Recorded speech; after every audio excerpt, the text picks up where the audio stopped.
acclamations de novembre, les acclamations de novembre. Acclame comme en novembre. Acclame comme en novembre. Yes. Amen. Vous savez, novembre, c'est le mois de renforcement de la sécurité. Boyebi novembre eza sanza ya kozongisa makasi ya kobatelama. Nzambe alingi abatela yo lisusu na makasi nyonso. Sikoyo obetela lisusu maboko malamu malamu malamu.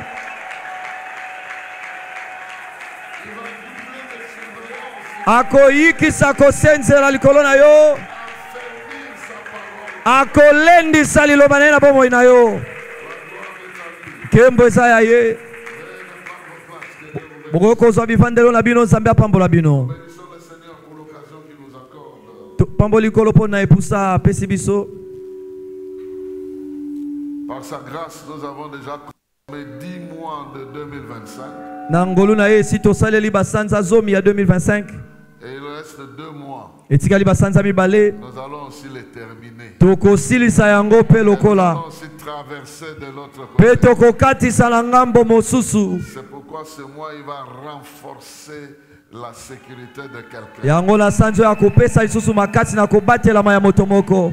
Et il va déclencher tous les pièges que l'ennemi est en train de préparer en décembre. Pe akobebisa mitambo nyonso mo inazobongisa na sanza décembre. Il y a des petites fièvres qui vont disparaître. Ezana ba fièvre mike kolimwa. Des choses inconfortables qui vont s'arrêter. Makambo ezotungisa yo kosuka. Et quelqu'un va recevoir le témoignage de Dieu. Pe motomoko kozwa litatoli ya Nzambe.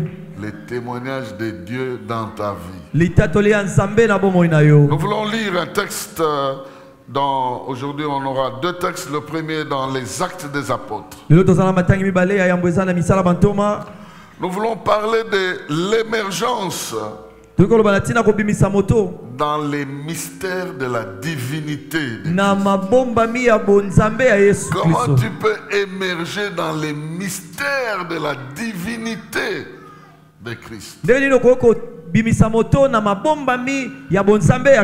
Christ n'était pas simplement un homme. Mais il était Dieu. Quand tu te connectes à lui, il te donne la possibilité d'être un homme affermi et accompli. Mais il te connecte aussi à des réalités divines pour qu'une dimension de ta vie reflète sa divinité et sa gloire dans ta vie. La plupart nous sommes engagés à croître sur le plan humain en respectant la parole de Dieu, en honorant Dieu dans notre manière de vivre, en respectant nos engagements. Il y a bien des choses que nous faisons parce que nous sommes en communion avec Dieu. Nous sommes moralement corrects. Mais il y en a aussi qui ne croient pas en Dieu. Ils sont aussi moralement corrects. Ils sont honnêtes. Ils sont intègres dans certaines choses qu'on leur confie. Alors la distinction entre eux et nous, nous avons une dimension spirituelle qui doit nous distinguer des autres. Cette dimension, c'est la gloire que Christ nous a conférée.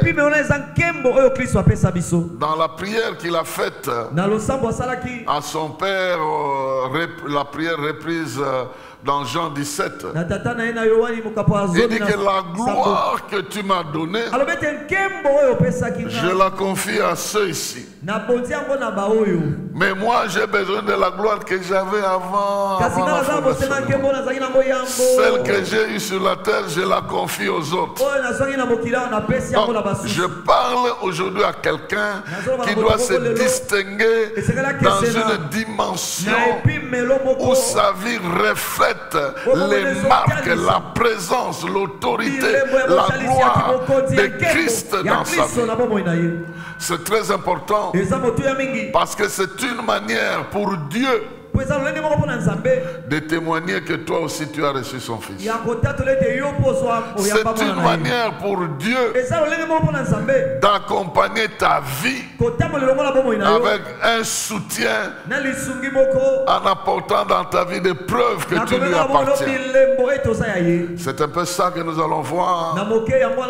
Et je suis certain que Dieu va multiplier ça dans la vie de quelqu'un. Je vois déjà certaines preuves que tu es béni qui doivent apparaître dans ta vie. Il est écrit ceci. C'est une histoire longue. Je pars du verset 8 jusqu'au verset 22. Alors Pierre, rempli de l'Esprit Saint, leur répondit: dirigeants et responsables de notre peuple, nous sommes aujourd'hui interrogés sur le bien que nous avons fait à un infirme et sur la manière dont il a été guéri. Eh bien, sachez-le tous, et que tout le peuple d'Israël le sache. C'est au nom de Jésus-Christ de Nazareth que nous avons agi ainsi. De ce Jésus que vous avez crucifié et que Dieu a ressuscité. C'est grâce à lui que cet homme se tient là debout devant vous en bonne santé. Il est la pierre rejetée par le constructeur, par vous, et qui est devenue la principale, la pierre d'angle. C'est en lui seul que se trouve le salut. Dans le monde entier, Dieu n'a jamais donné le nom d'aucun autre homme par lequel nous devions être sauvés.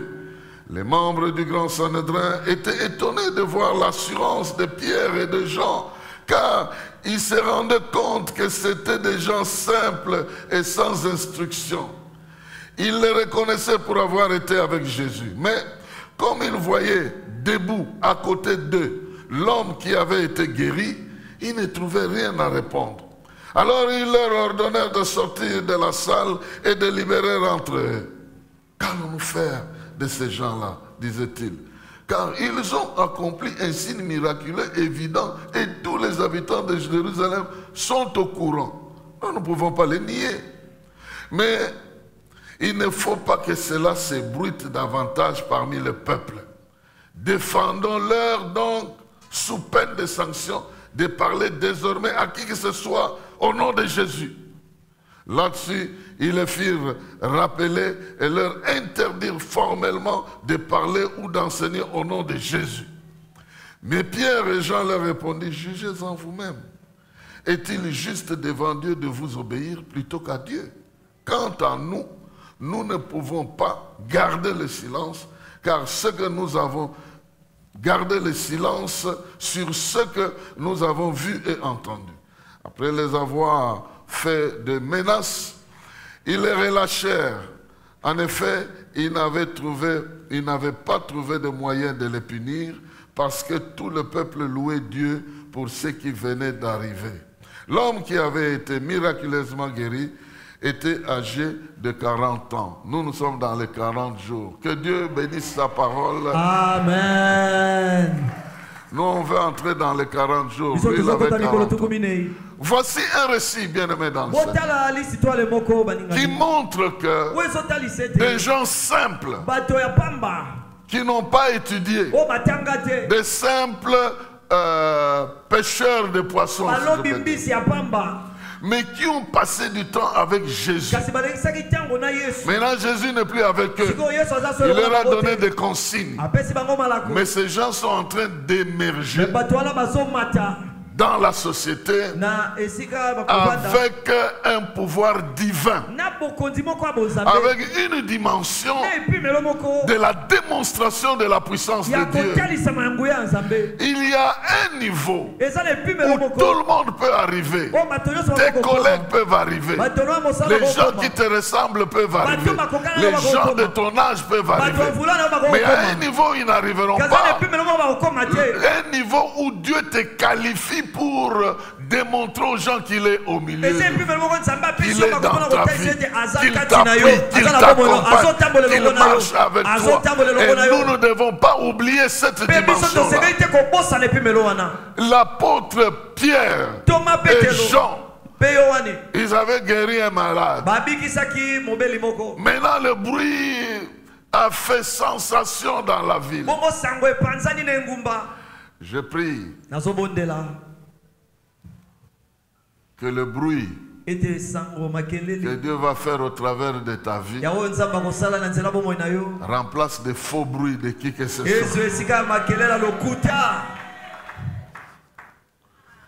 Je prie que le bruit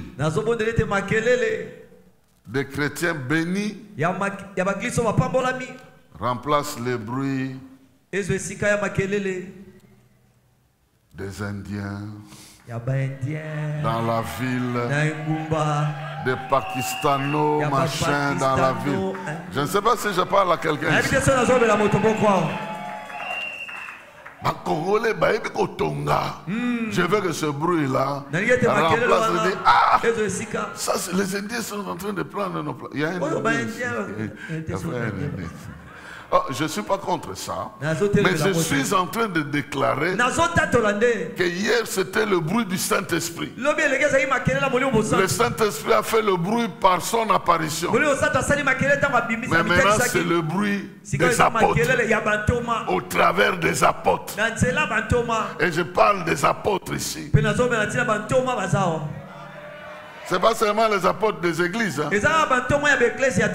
Les apôtres des supermarchés.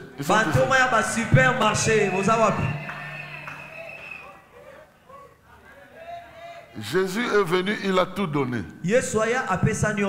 Et nous avons tout. Mais avec Jésus, on ne peut pas être pauvre. Jamais de la vie. Tu ne peux pas rester dans cette étape-là. Il veut déclencher un processus pour montrer qu'il t'a aussi béni dans ce secteur-là. Oh, qu'il renforce l'économie de quelqu'un qui m'entend ici. Alors, quelles sont les vérités? Quelles sont les étapes par lesquelles Dieu les a fait passer afin que nous comprenions que nous pouvons suivre les mêmes étapes? Nous pouvons saisir la même chose pour avoir la possibilité de réaliser les mêmes choses que eux. J'ai 5 étapes que sur lesquelles j'aimerais commenter ce matin.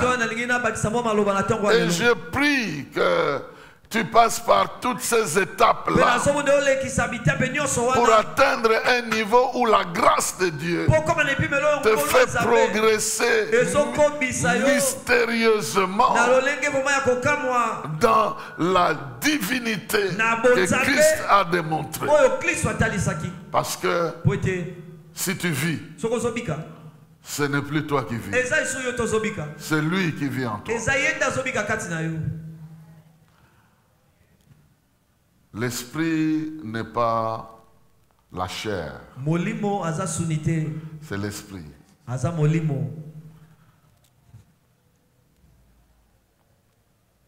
Si on peut prendre un pan comme référence,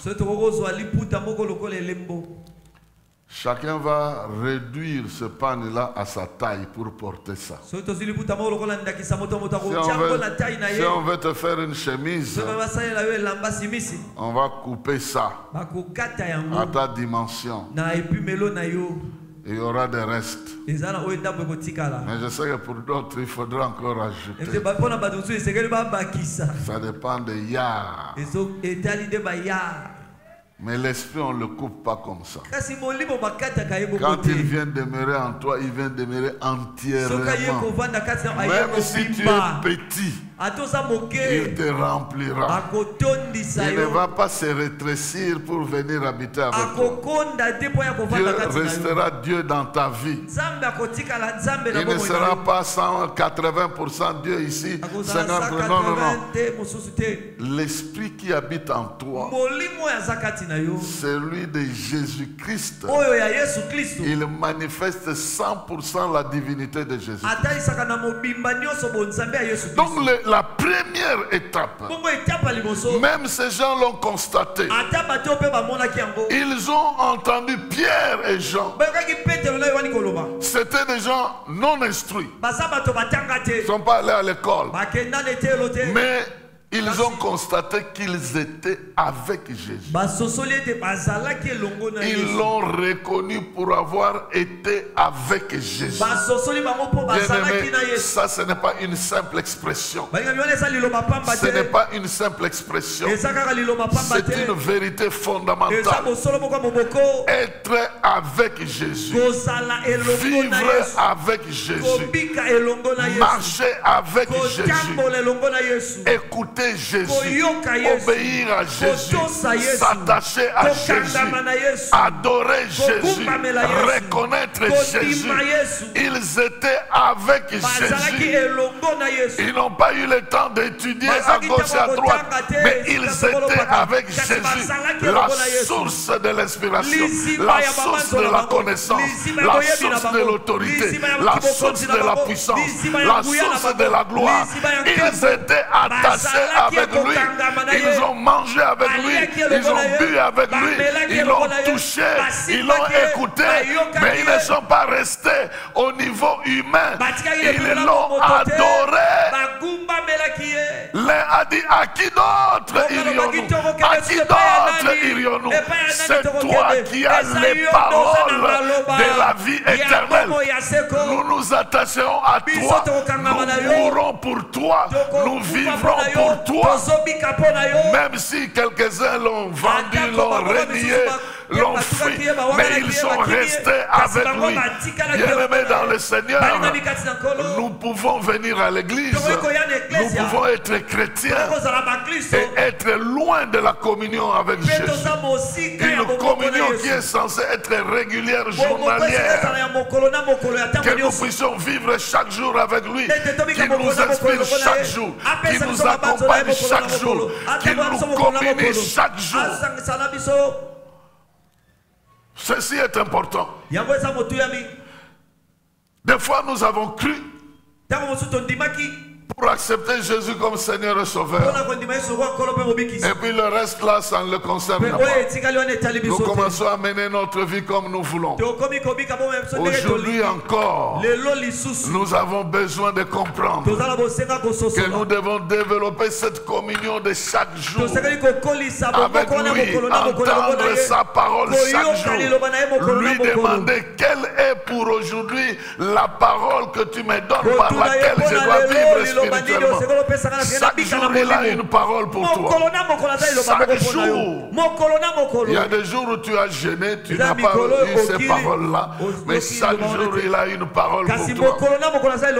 Tous ceux qui sont allés loin, qui ont progressé, ils avaient cette habitude-là.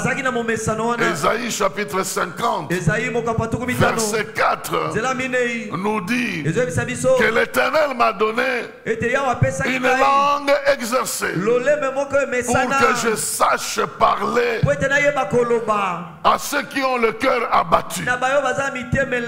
Mais il me discipline chaque matin pour que je l'écoute comme écoutent les disciples. Le Seigneur m'a donné une langue de disciples attentifs pour que par ma parole, je sache fortifier ceux qui sont fatigués.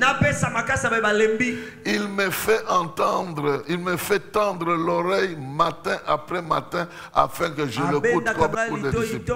Ça, c'est la Bible du semeur qui est placée là-bas. Donc, pour que j'émerge dans l'exhortation, quand je parle à quelqu'un, il dit: ah, ça c'est Dieu qui me parle. J'étais découragé. Mais après t'avoir entendu, Dieu m'a fortifié. Ça, c'est le ministère d'Ésaïe.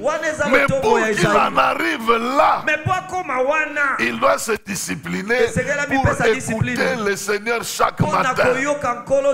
Chaque matin, à part la Bible que nous lisons, chaque matin, à part le programme des lecteurs que nous lisons, chaque matin, tu lui demandes: quelle est la parole que tu me donnes? C'est avec celle-là que je vais marcher. Il y a plusieurs années en arrière, j'avais fait aussi cette prière. Quelle est la parole que tu me donnes aujourd'hui? Il me dit, rien n'est impossible à Dieu. Et tout est possible à celui qui croit. Voici la parole d'aujourd'hui. À l'époque, c'est Bakombo qui était notre aumônier. Je viens le voir sur Bassankou, sur quelque part. La maman devait accoucher. Elle me dit aujourd'hui, Dieu m'a dit, je dois aller à l'hôpital accoucher, mais je dois aller avec toi. C'est toi qui dois m'accompagner. À vos ordres. Nous arrivons là-bas. Bref, l'enfant dans une mauvaise position. Elle a saigné comme ce n'est pas permis. Elle a fini par... J'étais invité dans la salle d'accouchement. Je respecte les mamans qui sont là. Je suis entré dans cette salle-là. Je suis sorti avec le respect des mamans. Comment elle gémissait, pleurait à gauche, à droite. Je suis allé, j'ai mis ma main sur elle. J'ai dit, au nom de Jésus, toi, enfant, tu dois naître. À cause de tout ce qu'il y avait dans la salle-là, je suis ressorti aussi vite que possible. Et l'enfant est né. Et elle a perdu du sang. Il y avait des sœurs et des frères de l'Isam, à côté de clinique quinoise là. Il y avait un institut qui avait le home de, je ne sais pas, de l'ISTEM. Nous sommes allés là-bas. On a pris 16 frères et sœurs. On a testé le sang incompatible. Donc on devait perfuser, on devait transfuser plutôt. 16 personnes. On appelle Mama Yemo. À l'époque, dans la banque de sang, il y a AB positif. C'était ça son groupe. Le temps qu'on a pris l'ambulance pour aller chercher du sang.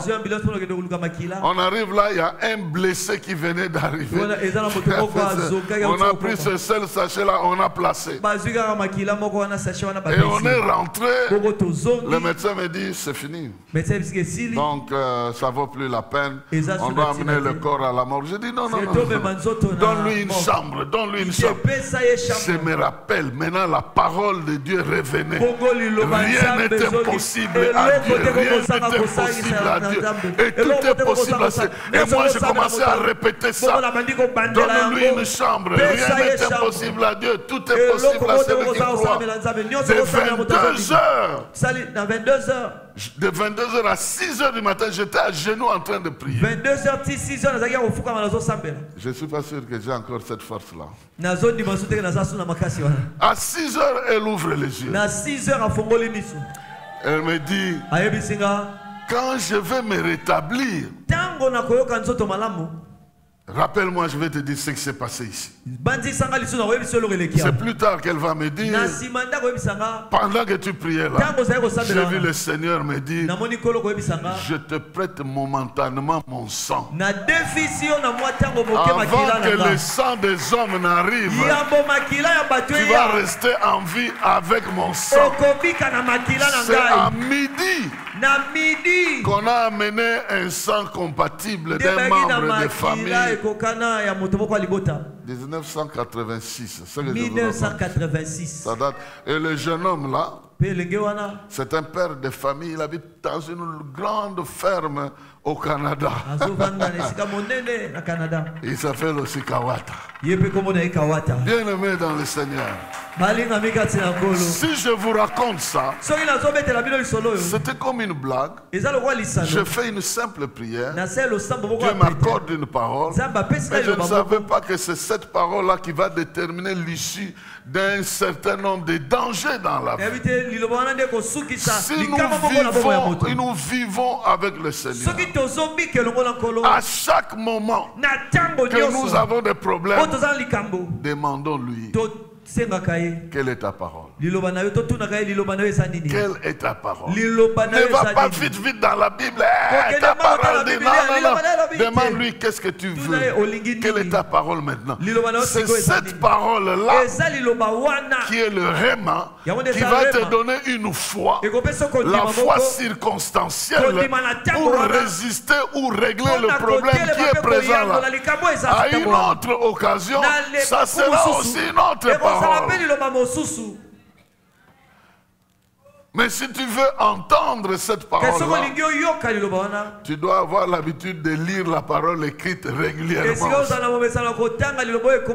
C'est quand tu lis la parole qui est écrite régulièrement que tes oreilles seront habituées à raisonner, ou bien plutôt à écouter, et ton esprit à raisonner sur la parole de Dieu. Bon, ça c'est un petit détail, mais c'est très important que vous sachiez. Ils ont compris que ces gens ici, ils étaient avec Jésus. Et être avec Jésus, c'est pas n'importe quoi. Je vous ai dit ici que j'ai suivi un jour un ex-président français. Il est en prison, je ne sais pas, mais on lui avait posé la question. Quel est, d'après toi, l'homme le plus important dans l'histoire que toi tu admires? Il dit aux journalistes, vous blaguez. Mais c'est Jésus. Si jamais il était réellement ressuscité, c'est qu'il est le seul qui est ressuscité. On n'a dans l'histoire aucune autre personne qui soit ressuscité comme lui. Et puis de deux, il fait une sortie publique de 3 ans. Et il se fait parler jusqu'aujourd'hui. Donc vous croyez que c'est n'importe qui? C'est pas n'importe qui. Il a fait une sortie médiatique de 3 ans, publique plutôt, de 3 ans seulement. De 30 ans à 33 ans, il a disparu.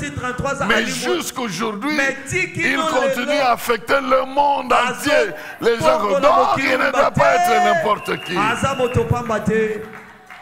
Si des gens comme ça commencent à le reconnaître, et il est entré en prison avec un livre d'un chrétien pour aller lire là-bas ce que disait Jésus, les premiers seront les derniers. Et les derniers, ces gens comme ceux-là, s'ils t'exhortent, même si tu as 20 ans en Christ, tu vas te dire non, moi je n'ai jamais cru. Que Dieu te bénisse. Sois avec Christ. Ne sois pas plein de soucis. Dans ta conscience, c'est Christ qui doit être là. Dans tes pensées, c'est Christ qui doit être là. Dans ta manière de raisonner, c'est Christ qui doit être là. Chaque fois qu'un problème arrive, le premier nom qui doit t'arriver, c'est celui de ton sauveur. Deuxième chose, les disciples sont en train de dire, d'expliquer comment ils sont arrivés à obtenir cette guérison. Ils étaient témoins de la mort et de la résurrection de Jésus-Christ. Non seulement ils étaient avec lui, mais ils avaient reçu ses enseignements. Et ils étaient témoins d'un événement incroyable qui fait que Jésus-Christ était différent de tout ce qu'ils avaient connu. Donc ils avaient des preuves que Jésus, non seulement il leur a enseigné ce qu'il était, mais ils ont des preuves que ce qu'il a dit, il a réalisé ça. De ce qu'il a déclaré, il a réalisé ça. Ils avaient ces preuves-là dans leur propre vie. La deuxième étape ici, pour ce qui nous concerne, c'est de chercher à avoir dans ta propre vie quelques preuves qui démontrent que franchement, Dieu est avec toi. Il a fait ceci, cela. Tu as des preuves personnelles, dans un secteur donné, dans 2 ou dans 3. Cherche à avoir ces preuves indéniables. Et tu vas les trouver. Et ces preuves sont là. La plupart de ces preuves sont obtenues après des épreuves. C'est lorsque Dieu permet de graves épreuves dans notre vie. Et que nous les cherchons, nous prions, nous demandons. Il intervient, il règle le problème. Malheureusement pour nous, nous finissons par oublier ça. Nous oublions. Il y a un cantique qui dit compte les bienfaits de Dieu. Mets-les tous devant tes yeux. En adorant, tu vas voir que le nombre est grand.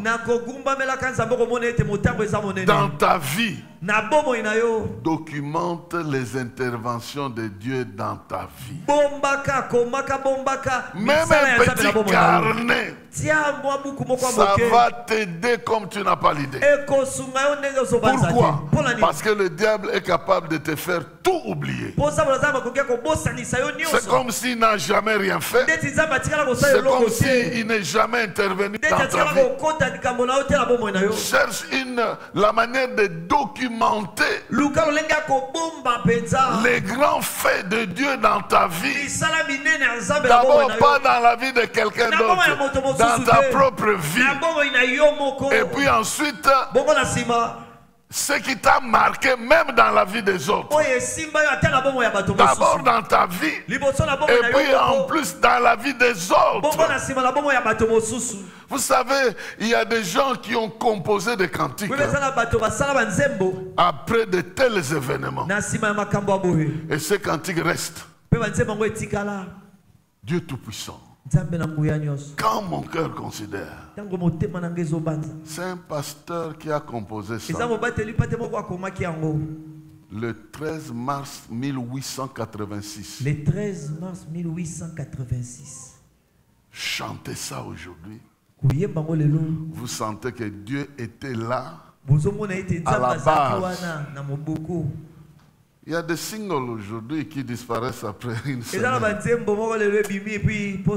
Des remixes, 2 semaines après, on entend plus. C'est parce que c'est bon, c'est seulement les chants. Mais quand ça vient de l'Esprit de Dieu, tu lui écris même un poème et tu gardes ça. Pendant tes temps de jeûne, de prière, tu ouvres le livre de souvenirs. Tu vas passer le temps en train de l'adorer pour tout ce qu'il fait pour toi. Les chrétiens n'ont pas cette culture-là. Mais si vous avez ça, votre propre livre de souvenirs, vous vous agenouillez, Seigneur, en 1900 tel, je t'ai demandé, tu as fait, en ceci, je te loue pour ça. Vous allez vous retrouver dans 3 heures, 4 heures, vous n'avez pas fini. Compte les bienfaits de Dieu. Ces gens-là, ils avaient en tête, ils étaient témoins de ce que Jésus avait fait. Donc ils en avaient en tête. Et parce qu'ils savaient que Jésus était avec eux, il a fait ça. Il leur a aussi dit que vous aussi vous pouvez le faire. Ils avaient des références. Plusieurs n'entrent pas dans le ministère aujourd'hui parce qu'ils n'ont pas de livre de souvenirs. S'ils en avaient, Dieu va lui dire, fais dans la vie de tel ce que j'avais fait dans ta propre vie. Prie pour tel comme on a prié pour toi.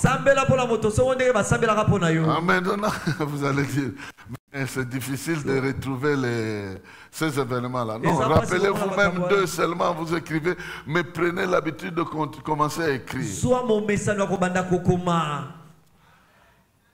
les petits boucs d'aujourd'hui dans la vie des gens, ils écrivent tous les malheurs qu'ils ont subis. Il y a des gens qui ont des petits carnets là, des petits carnets. Tel jour, il m'a déçu. Tel autre jour, j'ai perdu mon porte-monnaie. Tel autre jour, j'ai fait de mauvais rêves.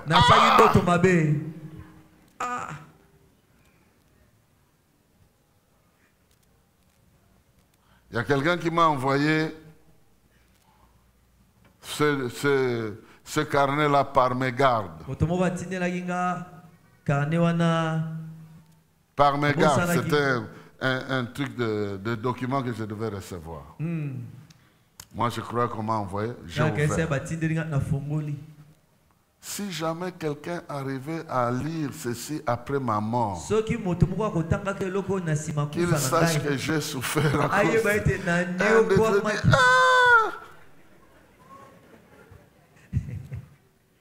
Voilà. J'ai pris la capture. Je lui ai envoyé. Il dit, voilà ce que tu m'as envoyé. Il dit, ce n'est pas pour toi. Il dit, oh, déjà, j'ai déjà lu. Je sais aussi que vraiment c'est pitoyable. Bien aimé dans le Seigneur. C'est une arme. Ce que Dieu a déjà fait pour vous et que vous gardez, ça va produire d'autres effets. Parce que ça va renforcer votre foi. Parce que ça va renforcer votre endurance. Comptez ces bienfaits, enregistrez-les. Gardez-les quelque part. Utilisez-les dans vos temps de prière personnelle. Le temps de jeûne et de prière personnelle, utilisez ça. Au début, je vous avais dit, nous allons ouvrir un livre. Si tu payes pour moins qu'à 3, donne ton intention de prière. Aujourd'hui, il y a un couple qui est ici. Je ne veux pas qu'il se lève, mais parce que la femme dit, et puis et puis on les a balisés aussi. Ah oui, hein? Oui, oui. Et puis maintenant, on doit poursuivre la scène pour que les enfants viennent. Et puis, la série continue, les botanistes ils vont prendre place. Quelqu'un a compris, hein? Amen. Quelqu'un n'a pas compris, demande au voisin. Il va vous dire. Troisième chose. Troisième chose. Ils se sont engagés à servir sous l'autorité de Christ. À servir sous l'autorité de Christ. Ils ont expliqué. Ils ont expliqué. Ils ont dit, vous nous demandez de vous expliquer comment ce miracle est arrivé. En effet, sachez-le tous, et que tout le peuple d'Israël le sache. C'est au nom de Jésus-Christ de Nazareth que nous avons agi. De ce Jésus que vous avez crucifié et que Dieu a ressuscité. C'est grâce à lui que cet homme se tient là, debout, devant vous, en bonne santé. En d'autres termes, nous avons agi sous l'autorité de Christ. Cet homme était toujours là. On le voyait tous les jours. Mais ce jour-là, c'est Christ qui les a poussés à le faire. Bien-aimés dans le Seigneur, agir au nom de Christ, sous l'autorité de Christ, c'est recevoir la permission de Christ de résoudre un problème. Parce que la Bible dit vous guérirez les malades. Si nous sortons tous comme nous sommes là, nous entrons dans un hôpital. Ce n'est pas tous les malades qui sortiront. Là, nous allons le faire par engagement personnel. Mais nous n'allons pas le faire sous l'autorité directe l'autorité de Christ. Sous l'autorité, c'est lui qui doit te dire fais ceci. Et en ce moment-là, le pouvoir qu'il t'a donné sera exercé complètement. Il y a des gens qui ont le pouvoir, mais qui l'exercent mal afin de se faire connaître eux-mêmes. C'est pourquoi ça se confond avec un mauvais pouvoir. Là où nous avons l'intérêt personnel pour nous servir du pouvoir de Dieu pour nos propres objectifs, on va tomber mal. Parce que Christ ne nous donnera pas ce pouvoir. C'est l'ennemi qui va nous donner ce pouvoir. Je suis allé prêcher quelque part. À partir de ce moment-là, quand on m'invite quelque part, j'existe toujours de savoir qui sont les autres personnes qui seront là. Parce que là, je me suis retrouvé avec des personnes que je ne connaissais pas. C'était à Kananga. Il y a longtemps, ne vous en faites pas. Maintenant, à l'heure du repas, chacun de nous partageait ses expériences. Le jeune homme là, il dit moi, en tout cas, quand je fais la cure d'âme, quand quelqu'un vient me voir, je l'endors. Je le fouille partout. Non. Non. Non. Les poches.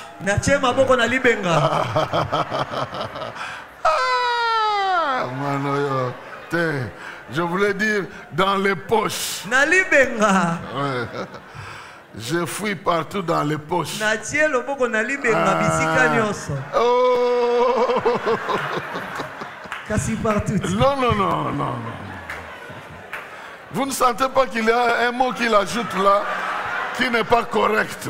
Moi je dis dans les poches. Voilà, mais pas partout. Alors quand je sors le porte-monnaie, si à l'argent je compte, je prends ma dîme. Et je lui retourne le reste. Maintenant, je le réveille. Il ne saura pas. Quand nous parlons, je vais voir s'il est gentil. Il va dire on ne vient jamais voir un serviteur de Dieu bredouille, il va me donner. Mais s'il ne me donne pas, j'ai déjà pris dans sa poche.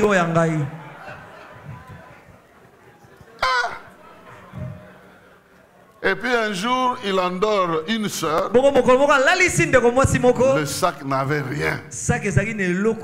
Il a pris les babouches. La sœur est sortie sans babouche. Je vous raconte pas de blague. Hein? Et puis je lui ai dit, mais avec quel esprit tu fais tout ça? Moi, je ne pense pas que c'est l'esprit de Dieu. Il dit, ah, vieux. Les gens ne partagent pas. Je risque de mourir pauvre. Donc moi, je fais ça. Et je vais continuer à le faire. Alors, je vous préviens, si vous allez le voir, il va vous endormir. Et puis il va vous fouiller dans les poches.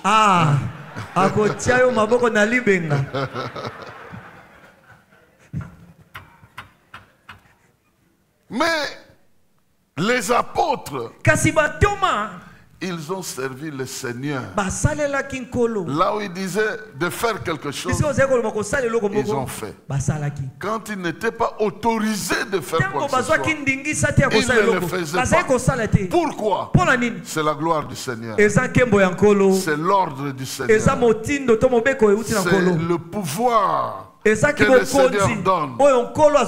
C'est pas de la discrimination. Mais c'est le choix de Dieu. Quand il nous oriente de poser un acte, nous le faisons sous son ordre. Et nous ne pouvons pas faire n'importe quoi parce que nous voulons que ça soit ainsi. Non, nous le faisons sous l'ordre de Dieu. Et pour que la gloire de Dieu puisse se manifester. C'est comme ça que à certains endroits, nous on pose certains actes qu'à d'autres endroits on ne pose pas.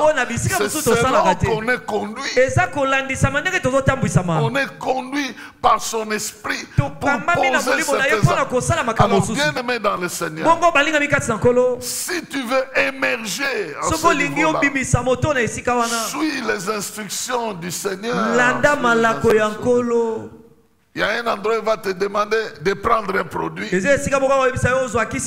même de te faire opérer. Toi tu refuses. Tu dis non, moi c'est un miracle. Mais il n'a pas prévu pour toi là. Il a choisi un autre schéma. Il y a des gens qui pensent que ce schéma-là c'est l'échec. Ça n'a jamais été l'échec. Dieu est tout puissant. Il est capable de tout faire.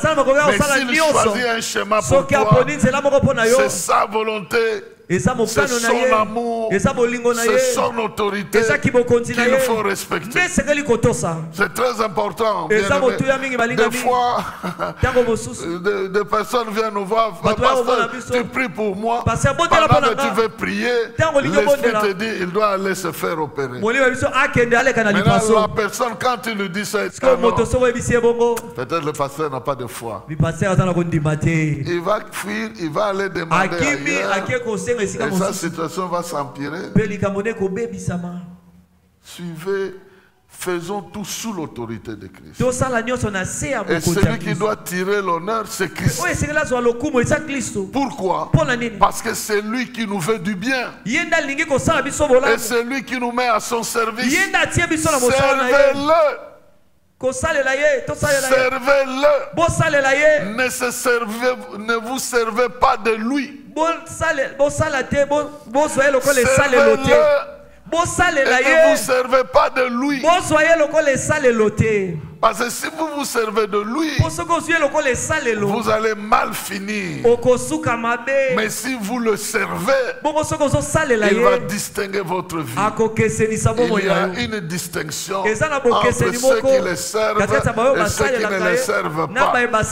Dans la ville ici, nous en avons plein qui servent le Seigneur réellement. Et il y en a aussi qui ne le servent pas réellement. Vous allez voir. Maintenant, nous entrons dans une phase où le service est devenu virtuel.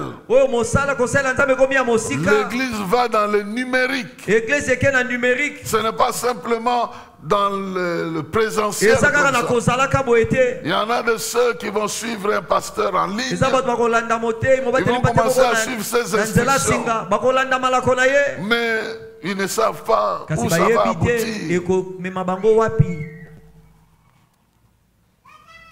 Bientôt, je sors un livre. L'église chrétienne à l'ère de numérique et de l'intelligence artificielle. Comment on doit se comporter? C'est très important.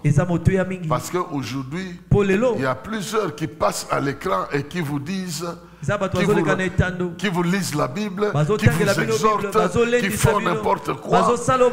Et puis vous ne savez pas qui est qui. Personne ne demande l'autorisation de personne.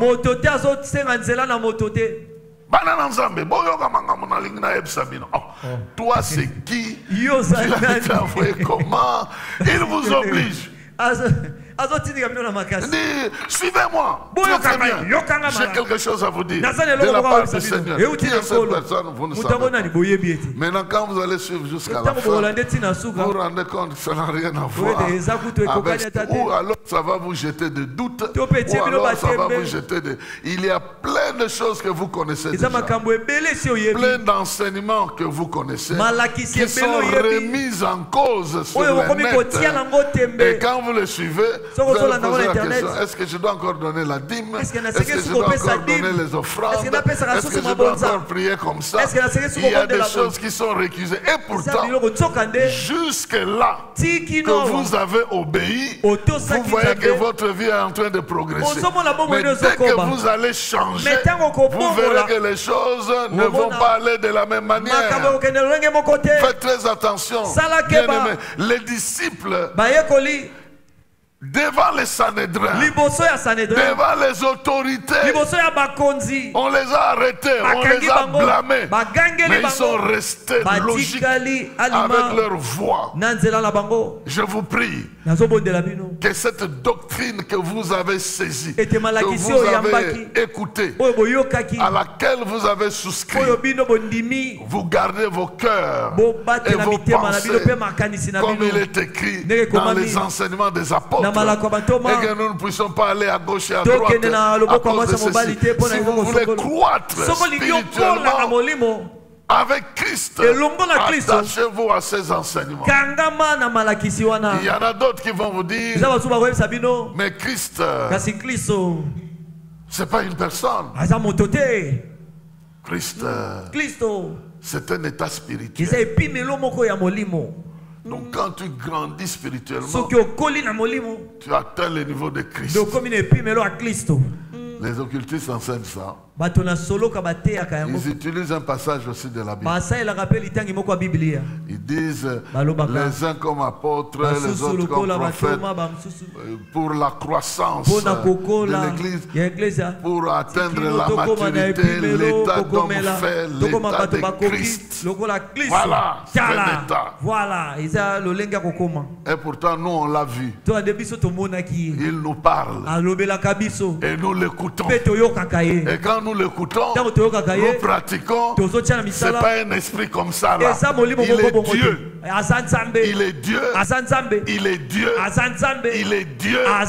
Il est Dieu. Il est Dieu. Il est Dieu. Il est Dieu. Il y a des gens qui en ont entendu parler. Mais il y en a qui ont reçu la grâce de le voir. Il est Dieu. Et ce qu'il dit est différent. Bien-aimé dans le Seigneur, marchez avec l'esprit de le servir. Servez-le là où il vous a placé. Tous les services du roi est important. Quel que soit le travail que vous faites pour lui, arranger les bancs, nettoyer tout ça, chanter, danser.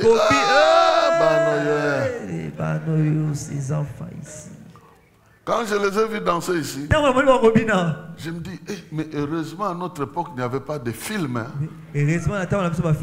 Si on nous avait des vidéos de nous, on était pire que ceux qui sont en train de faire. Ne vous en faites pas. Les vieux qui vous regardent comme ça, ils ont dansé plus que vous là-bas. Ne vous en faites pas.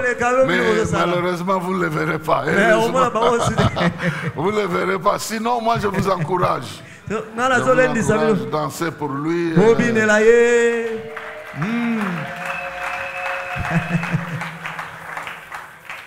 Avec modération. Quatrième, nous allons bientôt terminer. Premièrement, ils étaient avec Christ. Deuxièmement, ils avaient les enseignements de Christ. Troisièmement, ils l'ont servi sous l'autorité de Christ. Sous l'autorité. Pas en train de faire n'importe quoi. La quatrième chose, et c'est ici que j'aimerais Ils étaient remplis de l'esprit de Dieu. Et c'était un souci permanent. Ne rien faire si l'esprit ne les remplit pas. Si l'esprit n'agit pas en eux. Jésus avait dit, si quelqu'un a soif, qu'il vienne et qu'il boive.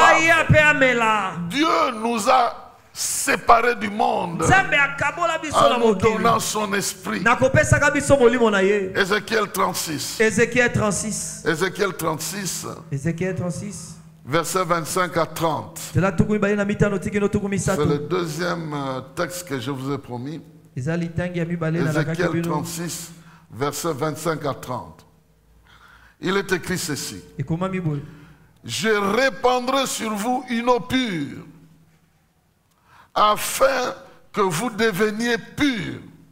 Je vous purifierai de toutes vos souillures et de toutes vos idoles. Je vous donnerai un cœur nouveau et je mettrai en vous un esprit nouveau. J'enlèverai, écoutez ça, j'enlèverai de votre être votre cœur de pierre et je vous donnerai un cœur de chair. Je mettrai en vous mon propre esprit et je ferai de vous des gens qui vivent selon mes lois et qui obéissent à mes commandements pour les appliquer. Quelqu'un dit Amen. Amen. Ça c'est Dieu qui dit. Il va enlever de votre être le mauvais cœur. Il va le remplacer avec un cœur de chair sensible. Un cœur sensible. Un cœur qui est capable de discerner la présence de Dieu. Sensibilité spirituelle. Il dit même, je vais mettre mon propre esprit. Mon propre esprit en vous. Bien aimé, si nous pouvons de temps en temps découvrir des mauvais esprits habitant les gens. Voyez quelqu'un en qui habite un mauvais esprit en vrai. Vous voyez cet esprit contrôler la vie de la personne. Mais si le Saint-Esprit habite le cœur de quelqu'un, eh bien cette personne-là est en mesure de faire des choses extraordinaires.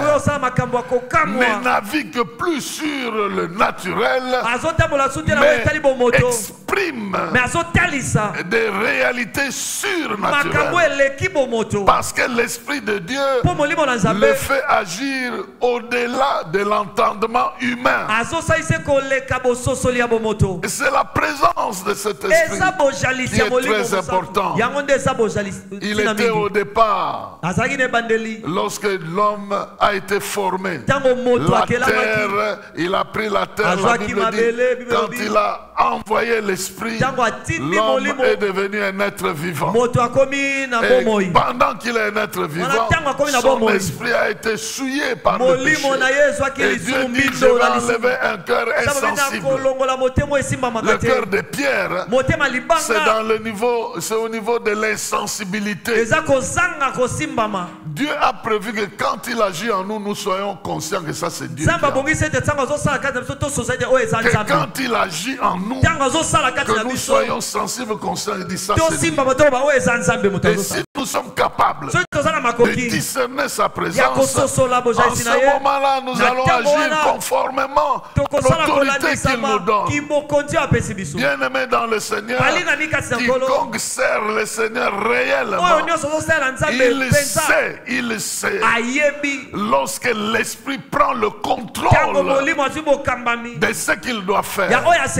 Bien-aimé, soyez capable de communier avec Dieu jusqu'à réaliser que maintenant c'est l'Esprit qui prend le contrôle. C'est comme ça que certaines personnes parlent en langue. La Bible dit que celui qui parle en langue, c'est l'Esprit qui s'exprime en lui. pendant que ton intelligence peut raisonner sur autre chose. Il peut être en train de conduire, il peut être en train de travailler, mais l'esprit est en train de parler des mystères qu'il ne comprend pas. Bien aimé dans le Seigneur, ça c'est la partie capitale de notre évolution. Chercher l'esprit, être rempli de l'esprit, vivre avec l'esprit, marcher selon l'esprit, se communier régulièrement à l'esprit de Dieu. Il n'y a rien qui va vous résister parce que l'esprit connaît tout. L'esprit maîtrise tout. L'esprit peut entrer même dans vos sentiments et maîtriser votre colère et maîtriser votre tristesse et enlever votre honte avec un pouvoir de la gloire de Dieu dans votre vie. Oh, c'est pourquoi la Bible dit aspirez au don. La Bible dit ayez soif d'être rempli de son esprit. Ça doit être l'expression de notre soif. L'esprit est là. Et lorsque nous cherchons son expression, nous voulons qu'il nous prenne en charge. Il viendra de l'intérieur. Il agira de l'intérieur. C'est très important que vous le laissez simplement agir.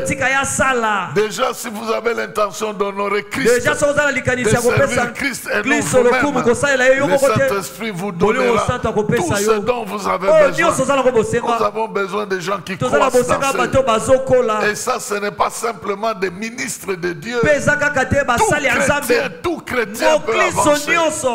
On cherche aujourd'hui des Philippe qui entrent en Samarie et qui bouleversent les règles. On cherche aujourd'hui des Paul qui échappent au jugement des hommes. Mais que les gens confondent avec les dieux. Il y a au moins deux endroits où on l'a appelé Dieu. Apollos et Paul. Paul et Apollos. On les a considérés comme des dieux. Parce que des choses qu'ils faisaient là dépassaient l'entendement. Dans l'île de Malte, alors qu'il a échappé à un accident, une vipère va le mordre, mais il ne meurt pas. Les gens ont changé d'avis. Ils ont dit, c'est un Dieu. C'est un Dieu. Celui-là, c'est un Dieu. Donc, je suis en train de dire à quelqu'un, Dieu va se manifester à un niveau tel que les sorciers de la famille vont dire, il est allé prendre quelque chose. Il ne faut jamais refuser. Hein? Dites toujours oui, je suis allé et j'ai pris. Je ne suis pas vide. J'ai pris.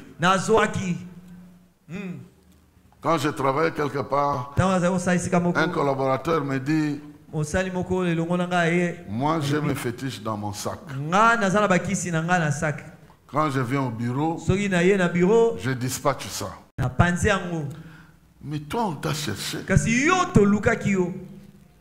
On est même entré dans ton bureau ici. Il n'y avait rien. Ni chaise, ni... Tu emportes... Qu'est-ce que tu fais? Tu te laves ça, tu bois ou bien... Je dis non, il y a des jours où la régie des eaux ne donne pas l'eau. Pour moi, c'est dans le sang. C'est dans le sang. J'ai bu un sang, pas des hommes. Et je bois ça régulièrement. Une petite dose mensuelle. Du sang de Jésus. Un petit rien comme ça. Je m'administre ça.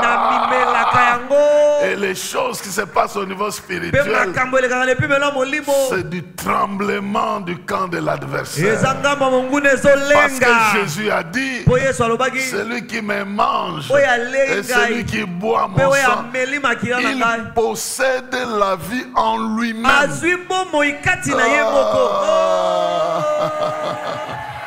Il possède la vie en lui-même. Donc ce pouvoir-là, je peux l'exprimer avec mes mots. Je peux l'exprimer dans ma langue. Je peux l'exprimer dans une certaine mesure. Lorsque Dieu m'autorise, je peux exprimer ça. Vous n'êtes pas nul. Vous avez quelque chose. Et la Bible dit, celui qui est en vous, il est comment par rapport à celui qui est dans le monde? On n'a pas dit qu'il est plus fort. Non. Il est plus grand. Il est plus grand. C'est-à-dire l'autre peut être fort. Mais celui qui est en vous, sa force est plus grande. L'autre peut être puissant. Mais celui qui est en vous, sa puissance est plus grande. Donc il est plus grand. Plus grand que celui qui est grand dans la force, grand dans la puissance, grand dans l'autorité, grand dans... Et si celui qui habite en vous est grand, comment vous allez être petit? Vous êtes grand, hein? Et puis vous serez parmi les grands. Donc si vous êtes quelque part, vous regardez autour de vous, vous voyez aucun grand, c'est que c'est vous qui êtes tout. Et les autres vont se référer à vous. Qu'il en soit ainsi. Qu'il en soit ainsi. Au nom du Seigneur. Que la grandeur de Dieu, que la puissance puisse être votre partage. Et la dernière chose par laquelle je termine, c'est des signes qui accompagnent ceux qui marchent dans cette direction. Des signes indéniables. Des signes indéniables. C'est pourquoi même ce mois de novembre, Dieu va renforcer quelqu'un avec des signes indéniables. On pouvait les critiquer, mais à côté d'eux, il y avait celui qui était guéri. Non, mais comment? Il y avait celui qui était guéri, il était à côté d'eux. Je suis en train de prophétiser dans la vie de quelqu'un. Dieu va te renforcer avec un signe indéniable qu'il est avec toi. Ce qui a fait tes pleurs deviendra l'objet de ton témoignage. Ce qui a fait l'objet de la moquerie deviendra l'objet du témoignage. Et Dieu va tellement coller ça à ta vie que les gens même qui discutaient pouvaient se dire non, ce n'est pas un homme qui peut faire ça. Il n'y a que Dieu. Il n'y a que Dieu. Il n'est pas de ce parti politique-là. Mais comment il est arrivé à ce poste-là? Il n'est pas de ce parti politique-là. Il n'est pas de cette famille-là. Mais comment il a atteint ce niveau-là? Il y a un Dieu qui trace le chemin. Il y a un Dieu qui trace le chemin. Même dans le désert, il trace le chemin, il produit des eaux. Même dans le désert, il produit, il fait jaillir l'eau. Il est un Dieu de choses extraordinaires.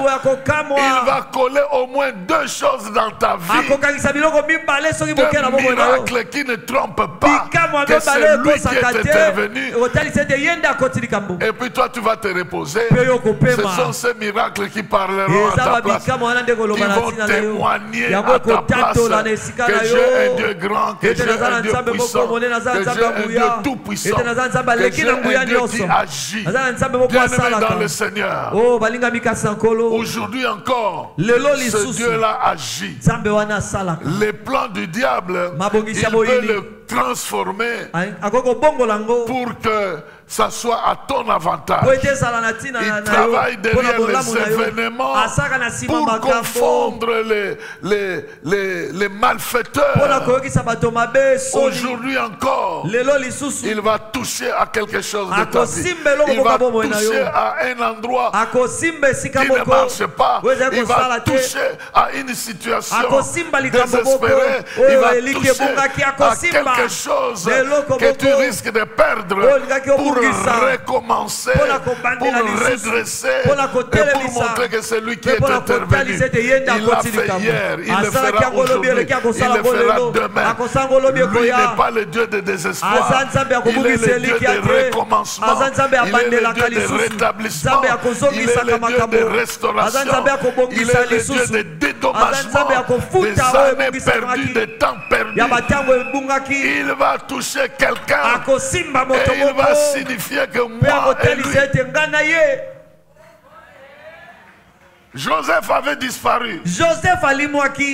On a amené chez son père son habit mouillé de sang. Et son père a fait un faux deuil pendant plusieurs années. Et pourtant son fils était là. Lorsqu'on vient de lui dire Joseph est en vie, il dit mais non.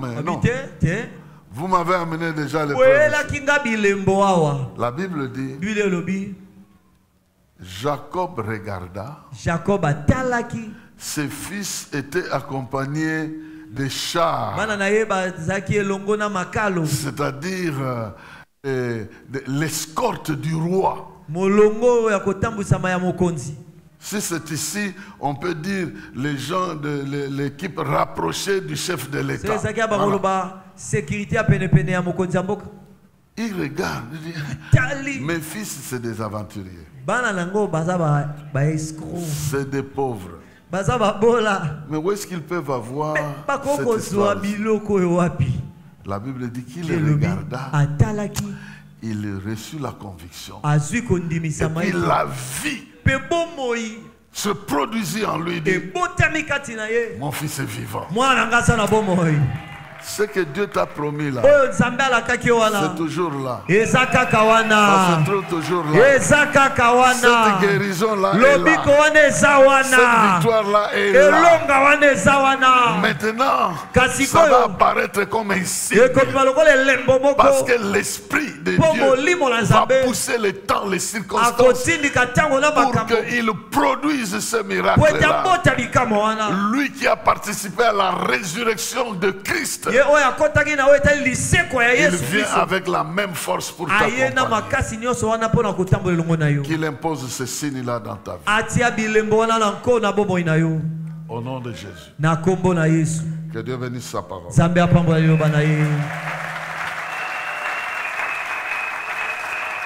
bénisse sa parole. Tu dois émerger aussi dans la dimension spirituelle. Tu dois émerger avec des signes qui ne trompent pas. Jésus, lui, il a dit, moi et les enfants, nous sommes des signes et des prodiges. Mais toi aussi, tu te lèves pour dire avec mon Dieu, j'ai des signes indéniables. Il va te faire croître des signes après signes après signes, pour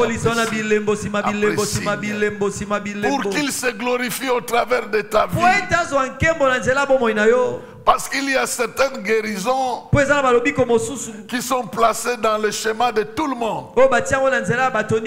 Oui, il a permis que tu ailles à l'hôpital. Il a permis que tu sois guéri.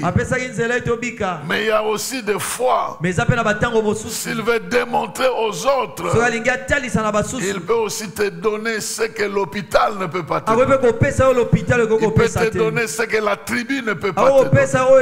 Il peut te donner ce que même le pays ne peut pas te donner. Il peut marquer ta vie des signes indéniables de sa présence. Maintenant tu élèves ton cœur devant le Seigneur. Tu peux te tenir debout. Tu lui dis, Seigneur, je veux aussi croître dans la dimension spirituelle de ma vie. Prier, connaître ta parole, prier avec ton esprit. avoir aussi des expériences avec ton esprit. Être aussi rempli de ton esprit. Devenir aussi sensible de ta présence. T'écouter aussi comme d'autres t'écoutent. Atteindre cette dimension-là. De marcher avec toi. Oh, si je peux t'écouter tous les jours de ma vie. Oh, si je peux t'écouter à chaque moment dont j'ai besoin d'écouter ta parole. Accorde-moi cette grâce. Nous sommes au mois de novembre. Élève ta voix et fais cette prière à Dieu. Il va t'exaucer. Prie. Prie le Seigneur. Dis-lui, me voici. Me voici. Tu ne fais jamais des choses sans avertir tes serviteurs. Je veux aussi que des choses qui doivent m'arriver, tu puisses m'en parler. Des choses auxquelles je dois faire attention. Les choses pour lesquelles je dois prier. Des choses que je dois abandonner. Que je dois laisser de côté. L'attitude que je dois avoir. Que ton esprit me révèle ces choses. J'ai aussi besoin de réaliser que je suis rempli de l'esprit. Il va m'aider. C'est l'esprit de conseil. C'est l'esprit de sagesse. C'est l'esprit de connaissance. C'est l'esprit de discernement. Je veux marcher avec lui dans toutes les dimensions. Prie, prie, prie. Demande cela à Dieu. Fais-lui confiance. Recommande ce sort à l'Éternel. Fais-lui confiance. Il va agir. Il va ouvrir ta conscience. Il va ouvrir tes yeux spirituels. Tes oreilles, tu vas entendre. Tu vas le comprendre. Il y a des choses que tu comprendras par ton intuition sans savoir d'où ça vient. Il va te conduire. Il est le Dieu de toute sagesse. Qu'il te remplace le cœur de pierre en donnant le cœur de chair. Je ne veux pas d'un cœur insensible. Je ne veux pas un cœur qui doute. Je ne veux pas un cœur dans lequel la parole ne peut pas croître. Je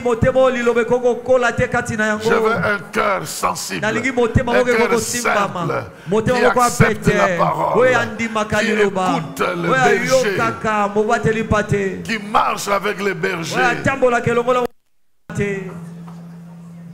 Alléluia. Alléluia. Merci Seigneur. Celui qui t'a appelé, il est fidèle. Et il va le faire. Il va réaliser l'objet de tes prières. Au nom de Jésus. Amen. Amen.